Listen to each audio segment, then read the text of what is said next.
بسم اللہ الرحمن الرحیم۔ اللہ تعالیٰ نے ہمیں جو اعضاء عطا فرمائے ہیں ان کو کہاں، کب اور کیسے استعمال کرنا ہے، اس کا طریقہ ہمیں جناب نبی کریم صلی اللہ علیہ وسلم نے سکھلایا ہے۔ اگر تعلیمات نبوی کے مطابق اس کو استعمال کیا جائے تو اس پر اللہ کے نبی صلی اللہ علیہ وسلم نے جنت کی ضمانت دی ہے۔ ہر مسلمان خواہ وہ عملی طور پر کتنا ہی کمزور ہو اور گناہ گار ہو، اس کی خواہش اور تمنا ہوتی ہے کہ اللہ تعالیٰ اسے جہنم سے بچا کر جنت عطا فرمائے۔ اس قدر خوش نصیبی کی بات ہے کہ ہماری یہ خواہش پوری ہو سکتی ہے، اور اس کے پورا ہونے کی ضمانت بھی اللہ کے نبی صلی اللہ علیہ وسلم خود دیتے ہیں۔ آئیے اس بارے میں ایک حدیث مبارکہ کی تشریح کو عمل کے جذبے سے پڑھتے ہیں۔ سنن الکبریٰ کی حدیث ہے، حضرت عبادہ بن ثابت رضی اللہ تعالی عنہ سے روایت ہے کہ اللہ کے رسول صلی اللہ علیہ وسلم نے فرمایا، تم لوگ مجھے 6 چیزوں کی ضمانت دو، اس کے بدلے میں آپ لوگوں کو جنت کی ضمانت دیتا ہوں۔ نمبر 1، جب بات کرو تو سچی بات کرو۔ پہلی چیز جس کی ضمانت اللہ کے نبی صلی اللہ علیہ وسلم نے ہم سے لی ہے وہ یہ ہے کہ جب بھی بولے سچ بولے، کبھی جھوٹ نہ بولے۔ سچ بولنا ایسی اچھی صفت ہے کہ مذہب سے ہٹ کر دیگر امور میں بھی اس صفت کو قدر کی نگاہ سے دیکھا جاتا ہے۔ چنانچہ ہم دیکھتے ہیں کہ کاروبار میں جو تاجر اور دکاندار سچا اور زبان کا پکا ہوتا ہے، لوگ اس پر اعتماد کرتے ہیں، جس کی وجہ سے وہ اپنے کاروبار سے خوب نفع حاصل کرتا ہے۔ اس لیے جنت کی خواہش رکھنے والے ہر مسلمان کو اللہ کے نبی صلی اللہ علیہ وسلم یہ تعلیم دیتے ہیں کہ عبداللہ بن مسعود رضی اللہ تعالی عنہ سے روایت ہے کہ اللہ کے رسول صلی اللہ علیہ وسلم نے فرمایا، سچ بولنا ایسا عمل ہے جو نیکی کی راہ پہ چلاتا ہے، اور نیکی والا راستہ سیدھا جنت جاتا ہے۔ اور یقینی بات ہے کہ آدمی سچ بولتا رہتا ہے یہاں تک کہ اللہ تعالیٰ کے ہاں وہ صدیق بن جاتا ہے۔ اور جھوٹ بولنا ایسا عمل ہے جو برائی کی راہ پہ چلاتا ہے، اور برائی والا راستہ سیدھا جہنم جاتا ہے۔ اور یقیناً جب کوئی آدمی جھوٹ کی عادت ڈال لیتا ہے، وہ جھوٹ بولتا رہتا ہے یہاں تک کہ وہ اللہ تعالیٰ کے ہاں کذاب لکھ دیا جاتا ہے۔ نمبر 2، جب وعدہ کرو تو اسے پورا کرو۔ دوسری چیز جس کی ضمانت اللہ کے نبی نے ہم سے لی ہے وہ یہ ہے کہ جب کوئی وعدہ کرو تو اسے ضرور پورا کرو۔ قرآن کریم نے اس عمل کو علامت تقویٰ قرار دیا ہے اور ایسے شخص کو اللہ کا محبوب قرار دیا ہے۔ آیت مبارکہ کا ترجمہ یہ ہے، اپنے وعدوں کی مدت کو پورا کرو، یقیناً اللہ تعالیٰ متقین سے محبت فرماتے ہیں۔ حضرت عبداللہ بن عمر رضی اللہ تعالی عنہما سے روایت ہے کہ اللہ کے رسول صلی اللہ علیہ وسلم نے فرمایا، اللہ تعالیٰ قیامت کے دن اولین اور آخرین کو جمع کریں گے، پھر اس شخص کے لیے ایک جھنڈا گاڑیں گے جو بدعہدی کرنے والے ہیں، اور کہا جائے گا کہ یہ فلاں بن فلاں کی بدعہدی کا نشان ہے۔ نمبر 3، جب تمہارے پاس امانت رکھی جائے تو اس کو صحیح طور پر واپس کر دو۔ تیسری چیز جس کی ضمانت اللہ کے نبی صلی اللہ علیہ وسلم نے ہم سے لی ہے وہ یہ ہے کہ جب تمہارے پاس کوئی شخص امانت رکھوائے تو اس کو وہ چیز صحیح طریقے سے واپس کرو، اس میں کوئی خیانت وغیرہ نہ کرو۔ آج کے دور میں بھی امانت داری کو قدر کی نگاہ سے دیکھا جاتا ہے اور خیانت کو برا سمجھا جاتا ہے۔ حضرت عبداللہ بن عمر رضی اللہ تعالی عنہ سے روایت ہے کہ اللہ کے رسول صلی اللہ علیہ وسلم نے فرمایا، جب 4 عادتیں تم میں پیدا ہو جائیں تو دنیا کی پریشانیاں تمہارا کچھ نہیں بگاڑ سکتی۔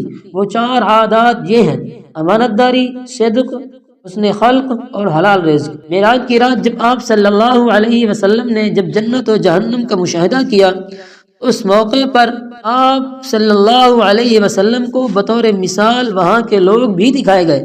چنانچہ سفر میں معراج کے مشاہدات میں سے ایک یہ بھی ہے کہ آپ صلی اللہ علیہ وسلم کا گزر ایسے شخص پر ہوا، اس نے لکڑیوں کا بھاری گھٹا جمع کر رکھا تھا، اس کو اٹھانے کی ہمت نہیں تھی، پھر بھی لکڑیاں جمع کر کے گٹھے کو بڑھا رہا تھا۔ پوچھنے پر جبرائیل علیہ السلام نے بتایا کہ یہ وہ شخص ہے جو صحیح طور پر امانت ادا نہیں کرتا۔ نمبر 4، اپنی شرم گاہوں کی گناہوں سے حفاظت کرو۔ چوتھی چیز جس کی ضمانت اللہ کے نبی نے ہم سے لی ہے وہ یہ ہے کہ تم اپنی شرم گاہوں کی حفاظت کرو، یعنی شرعاً حرام اور ناجائز موقعوں پر استعمال نہ کرو، ناجائز جنسی ملاپ سے اپنی حفاظت کرو۔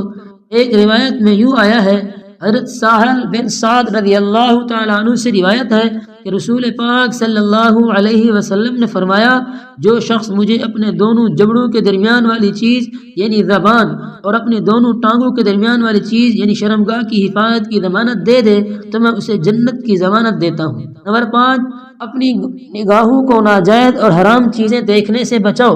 5ویں چیز جس کی ضمانت اللہ کے نبی صلی اللہ علیہ وسلم نے ہم سے لی ہے وہ یہ ہے کہ اپنی نگاہوں کی حفاظت کرو، غیر محرم اور اجنبی خواتین اور تمام ناجائز مناظر مت دیکھیے، اس سے فحاشی، عریانی اور بے حیائی پھیلتی ہے۔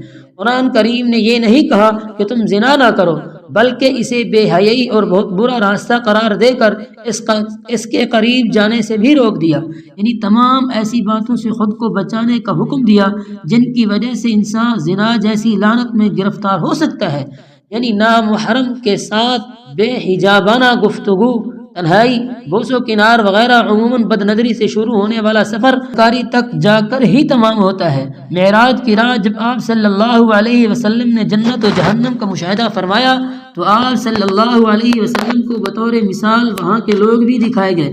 چنانچہ اسی سفر معراج کے مشاہدات میں سے ایک یہ بھی ہے کہ آپ صلی اللہ علیہ وسلم کا گزر ایسے لوگوں کے پاس سے بھی ہوا جن کے سامنے ایک ہانڈی میں پکا ہوا گوشت ہے اور ایک ہانڈی میں کچا اور سڑا ہوا گوشت ہے۔ یہ لوگ سڑا ہوا گوشت کھا رہے ہیں اور پکا ہوا گوشت نہیں کھا رہے۔ دریافت کیا کہ یہ کون لوگ ہیں؟ جبریل علیہ السلام نے کہا کہ یہ وہ لوگ ہیں جن کے پاس حلال عورت موجود ہے مگر وہ زانیہ اور فاحشہ عورت کے ساتھ رات گزارتے ہیں اور صبح تک اسی کے ساتھ رہتے ہیں، اور وہ عورتیں ہیں جو شوہر کو چھوڑ کر کسی زانی اور بدکار شخص کے ساتھ رات گزارتی ہے۔ نمبر 6، اپنے ہاتھوں کو روکو۔ 6ٹھی چیز جس کی ضمانت اللہ کے نبی نے ہم سے لی ہے وہ یہ ہے کہ کسی پر ظلم نہ کرے۔ عام طور پر چونکہ ظلم ہاتھوں سے سرزد ہوتا ہے اسی لیے حدیث مبارکہ میں ہاتھوں کو روکنے کا حکم دیا گیا۔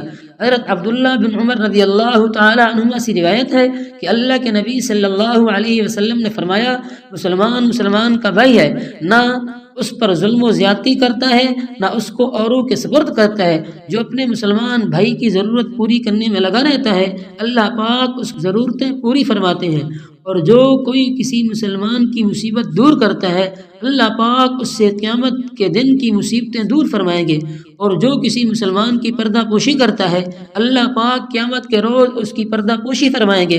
ہم نے جس حدیث پاک کی تشریح بیان کی ہے اب اس کا متن بیان کرتے ہیں۔ حضرت عبادہ بن صامت رضی اللہ تعالی عنہ سے روایت ہے کہ اللہ کے رسول صلی اللہ علیہ وسلم نے فرمایا تم لوگ مجھے 6 چیزوں کی ضمانت دو، اس کے بدلے میں آپ لوگوں کو جنت کی ضمانت دیتا ہوں۔ نمبر 1، جب بات کرو تو سچی بات کرو۔ نمبر 2، جب وعدہ کرو تو اسے پورا کرو۔ نمبر 3، جب تمہارے پاس امانت رکھی جائے تو اس کو صحیح طور پر واپس کرو۔ نمبر 4، اپنی شرمگاہوں کی گناہوں سے حفاظت کرو۔ نمبر 5، اپنی نگاہوں کو ناجائز اور حرام چیزیں دیکھنے سے بچاؤ۔ نمبر 6، اپنے ہاتھوں کو یعنی خود کو کسی ظلم وغیرہ کرنے سے روکو۔ ہم سے جن چیزوں کی ضمانت اللہ کے نبی صلی اللہ علیہ وسلم نے لی ہے اگر ہم واقعتاً ان کی ضمانت دے دیں یعنی ان کی پابندی کریں تو یقین مانیے کہ اللہ کے نبی صلی اللہ علیہ وسلم نے جس چیز کی ضمانت دی ہے وہ ضرور مل کر رہے گی اور وہ چیز جنت ہے، اور یہی ہر مسلمان کی خواہش اور تمنا ہے۔ اللہ تعالی ہمیں وہ سب اعمال کرنے کی توفیق نصیب فرمائے جن کی ہم سے اللہ کے نبی صلی اللہ علیہ وسلم ضمانت لینا چاہتے ہیں، اور اپنے کرم سے ہمیں وہ عطا فرمائے جس کی اس کے نبی صلی اللہ علیہ وسلم نے ضمانت دی ہے۔